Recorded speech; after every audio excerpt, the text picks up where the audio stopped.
O Jornal do Meio-Dia está de volta e, como forma de conter o avanço das facções criminosas em Mato Grosso, na semana passada, a Assembleia Legislativa aprovou a criação da Secretaria de Justiça, que terá como principal responsabilidade administrar os sistemas penitenciários e socioeducativo e a política estadual sobre drogas.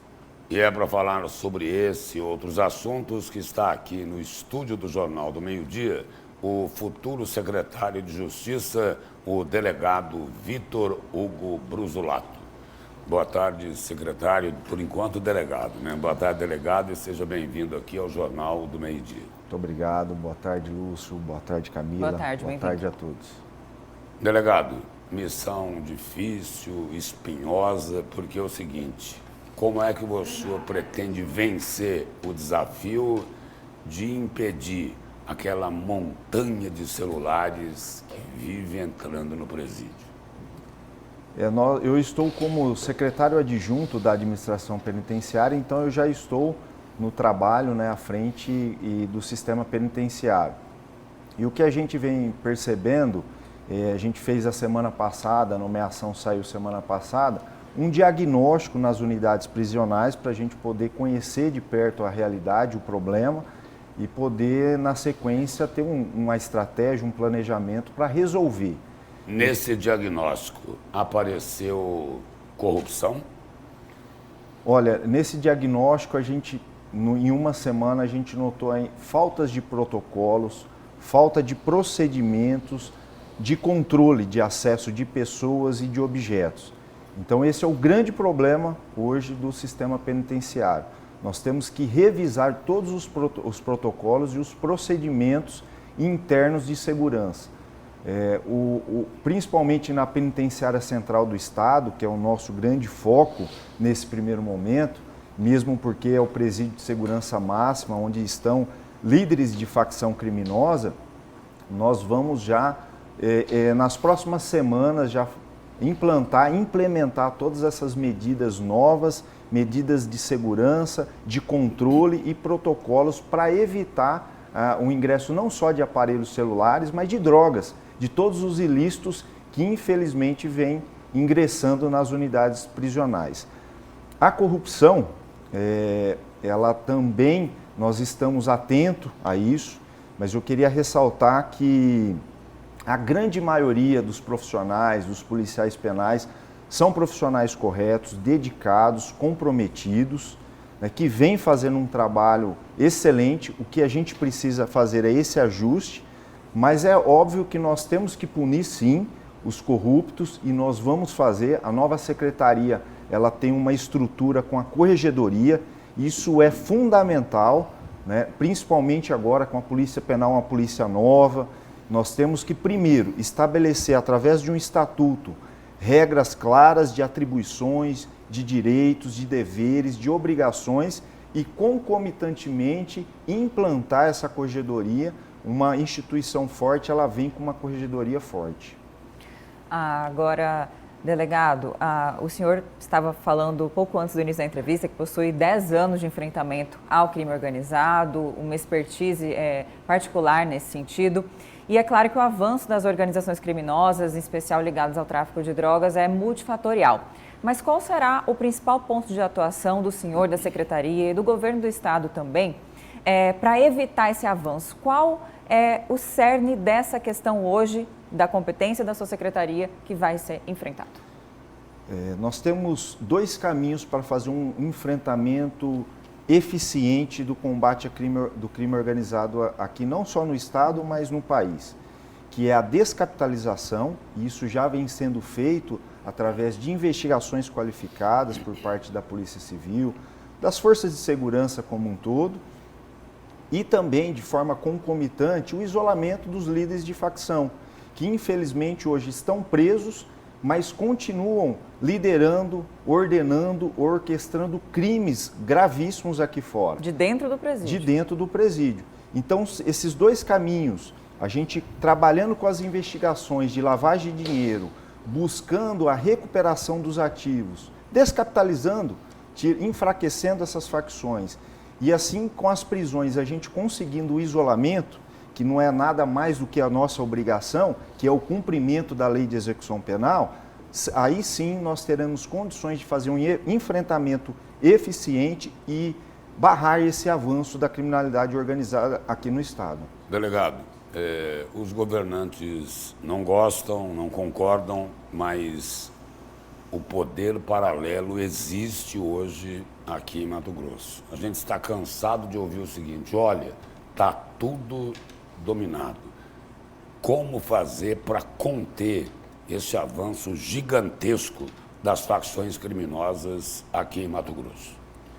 É o enfraquecimento delas, um trabalho rigoroso das forças de segurança, com investigações qualificadas, punindo os responsáveis e assim que cumprir essas prisões que estão sendo feitas com frequência, né, um trabalho de inteligência, um trabalho integrado entre as forças de segurança, mas acima de tudo a descapitalização e o isolamento das lideranças dessas facções que atuam. O senhor acha que demorou para se lançar esse programa, o Tolerância Zero contra o crime? Olha, o governador, o secretário de Segurança Pública, eles são muito atentos à parte da segurança pública e vem atendendo os anseios da sociedade, que é ter a segurança pública como uma prioridade inegociável. E nesse sentido, nesse acompanhamento dos gestores, tanto do governador quanto do secretário, entenderam que a medida era agora, né? Porque o trabalho já vinha sendo realizado. O trabalho das forças de segurança com a Polícia Militar, com as forças integradas, com a Polícia Civil. A Polícia Civil, por exemplo, fez esse ano, que está em andamento, uma operação para todas as unidades, né, para todas as delegacias, para toda a polícia, em todos os municípios, nos 142 municípios, que é a Operação Erga Omnes, focada exclusivamente nas facções.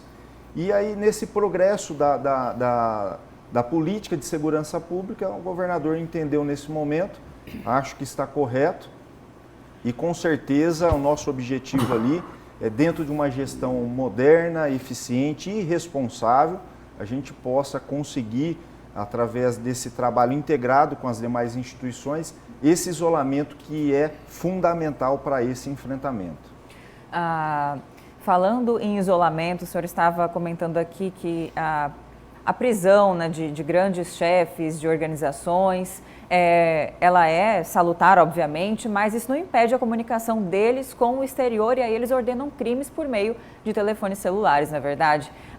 Por que muitas pessoas comentam da necessidade de se colocar bloqueadores e por que isso não é feito ali nos presídios para evitar o sinal mesmo telefônico ali? O senhor acredita que há uma medida necessária, isso funcionaria ou não? E por que não é feito, se parece tão simples? A Secretaria de Segurança Pública vem fazendo uma prova de conceito, né? Uma empresa está apresentando um trabalho para bloquear o sinal lá dentro. Toda a tecnologia ela é bem-vinda. Sim. Né? Então, quando a gente fala de combate ao crime organizado, principalmente, utilização de ferramentas tecnológicas, de inteligência, elas são muito bem-vindas. Mas o fato é, o celular não pode entrar no sistema penitenciário, o celular não pode entrar nas unidades prisionais. Sim. E é isso que nós vamos evitar. Então, na minha visão, não há necessidade de bloqueadores porque o celular não pode entrar. Mas se ele tem entrado com tanta frequência. Por isso que nós vamos fazer a revisão de todos os protocolos, dos procedimentos, realizando operações com frequência, porque por enquanto nós estamos num momento que as operações elas estão rotineiras e com grandes apreensões. Mas o nosso objetivo, num curto espaço de tempo, é fazer essas operações e não encontrar celular. Agora, delegado, é muito alto o custo desse bloqueador no presídio? Não, o Estado tem condições e, obviamente, se o governador assim entender, né, a gente está em conversação constante, existe um comitê para tratar desses assuntos, obviamente será muito bem-vindo. Porque o prejuízo sem esse bloqueador é da sociedade, que é vítima das facções criminosas. Com certeza. Não justifica? Com certeza, é um recurso muito bem-vindo e, como eu disse, está sendo feito uma prova de conceito, mas nós não podemos ter isso como uma bengala, né, como uma muleta, e a gente tem que, concomitantemente, fazer o nosso dever de casa, que é impedir a entrada de aparelho celular. Talvez os dois, né, doutora? Impedir a união e aí, caso excepcionalmente entre, aí tem um bloqueador para impedir de vez. A tecnologia está lá para nos auxiliar, Exato. mas a gente não pode deixar isso como fator principal. Delegado, e antes de encerrar, o seguinte, sobre essa decisão de impedir a entrada de celulares, advogado vai poder entrar lá portando um aparelho celular? A regra ela tem que ser para todo mundo, para servidores, para visitas, para advogados. Então nós estamos construindo nessa revisão procedimentos operacionais padrão para ingresso e uma vez estabelecida a regra é para todo mundo, inclusive para servidores. O senhor acha que advogado, como foi feita como o procurador do Ministério Público relacionou advogado com pombo correio, o senhor concorda com isso? Olha, não, eu tenho todo o respeito, né, com os advogados, inclusive é importante a gente ressaltar que em todas as instituições existem os bons e os ruins. A OAB, a Ordem dos Advogados do Brasil, não é uma instituição que diferencia dos demais. Isso existe na Polícia Civil, na Polícia Penal e na OAB. O que a gente tem que fazer é identificar e responsabilizar os maus profissionais. Assim como nós vamos fazer na Polícia Penal, no socioeducativo, tem que ser feito através das investigações dos advogados. Mas é importante a gente ressaltar que todas essas medidas que estão sendo revistas e todo o planejamento para o operacional padrão de controle de acesso e protocolos está sendo muito bem discutida. Já nessa primeira reunião a gente já iniciou do comitê criado pelo governador. Então tudo isso vai ser muito bem discutido e é importante ressaltar que toda a nossa gestão ela vai ser pautada nos princípios da legalidade e da justiça. Nós não vamos descumprir a lei, mas nós temos que achar uma solução e esse comitê é muito bem-vindo para que as instituições conversem e a gente possa, em um consenso dentro da legalidade, resolver esse problema aqui no nosso estado. Delegado, obrigado pela presença, pelas informações e boa sorte aí na missão. Obrigado. Sucesso. Obrigado a todos. Obrigado. Obrigada.